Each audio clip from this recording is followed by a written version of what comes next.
Pamirsa wenten papitu SMP Negeri Ring Jembrana sana ngelaksanayang pawawahan ring rombongan belajar anutin standar pelayanan minimal SPM santukan kewentenan siswa penerimaan peserta didik baru utawi PPDB warsane mangkin ngelangkunin watesnya nih. SMP Unucap akehne ring kota negara inggih punika SMP 1 Negara, SMP Negeri 2 Negara, SMP Negeri 3 Negara, SMP 4 Negara, miwah SMP Negeri 5 Negara. Selanjutnya nih kali SMP wenten ring Kecamatan Mendoyo inggih punika SMPN 2 Mendoyo miwah SMPN 3 Mendoyo. Warsane mangkin ring PPDB SMP nenten wenten kebijakan penambahan rombal.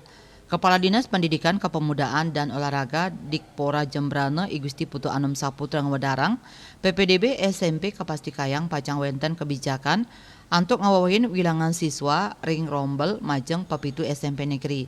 Anutin Perda 4 tahun 2024 tentang wajib belajar pendidikan dasar pacang kelaksanayang SPM untuk ngawawahin kuentenan siswa perombel ring papitu SMP Inucap saking 3 dasa kali dados 3 dasa 6 tur pinih ake 3 dasa kutu siswa dapodik.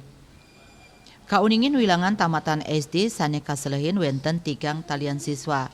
Ring SMP Kanton Side kaanut adungin Perda 4 tahun 2024 ngelintangin SPM untuk ngawawahin kuentenan siswa nyabran rombel. SMPN 2 Negara kauningin manggih pinih akeh siswa kantos 6 dasa kutus siswa sani ngawinang pinih akeh wenten 3 dasa kutus per kelas sadurung ngelaksana yang SPM utawi pawawahan sisia nyabran rombel. Dinas Dikpora Maskayang fasilitas kadi meja kursi sida ngejangkepin risampuni punika wau sida kawawahin. Manut dane katanya nih wilangan kelas SMP ring Jembrana wenten dasa kelas tur pinih kidik 5 kelas sekadi ring SMPN 6 Negara. Dadasnya nih wenten pelakutus SMP Negeri ring Kabupaten Jembrana pinih akeh wenten ring Kecamatan Negara saha Kecamatan Jembrana. Surya Dharma Bali Pos Nguningayang.